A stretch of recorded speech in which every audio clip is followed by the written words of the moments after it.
si vous aviez à nous partager vos convictions personnelles en matière d'égalité professionnelle, Christelle, qu'est-ce que vous nous diriez et surtout, quelles sont pour vous les principales évolutions que vous avez pu constater ces dernières années? Alors, moi, ma principale conviction et mon principal enseignement de toutes ces années passées à travailler sur le sujet, c'est l'engagement des dirigeants. Si on n'a pas l'engagement des dirigeants à la base, ça se passe moins bien, c'est beaucoup plus complexe. Donc, en fait, il faut qu'on ait des équipes qui soient convaincues, des équipes dirigeantes qui soient convaincues et engagées sur le sujet pour pouvoir progresser. Il faut aussi qu'on ait un certain coup de pouce obligatoire, je dirais, de la part de la sphère publique. Et alors même si je suis pas pour les quotas dans l'absolu, je pense que la loi Rixain a fait beaucoup progresser sur ce sujet-là, parce qu'en fait, ça oblige les entreprises à se poser des questions sur ce sujet et à agir, en fait. Donc, ça accélère, quoi qu'il arrive, ça accélère l'évolution de la culture et des pratiques. Donc, en la matière, je pense que les quotas disparaîtront certainement à un moment, mais pour le moment, on peut pas forcément s'en passer.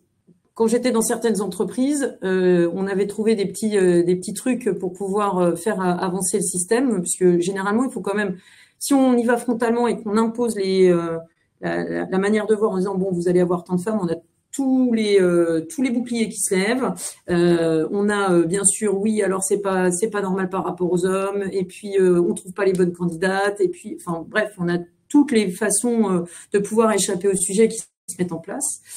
Donc il faut être parfois un petit peu plus malin sur le sujet et garder en tête l'objectif, tout en se disant bon, je vais voir comment je peux faire. Et par exemple, quand j'étais en fonderie ou dans des usines, en fait, je faisais passer ça par l'amélioration des conditions de travail. En fait, on me disait souvent oui, mais alors les femmes elles peuvent pas prendre tel ou tel poste parce qu'en fait les postes sont beaucoup trop durs physiquement.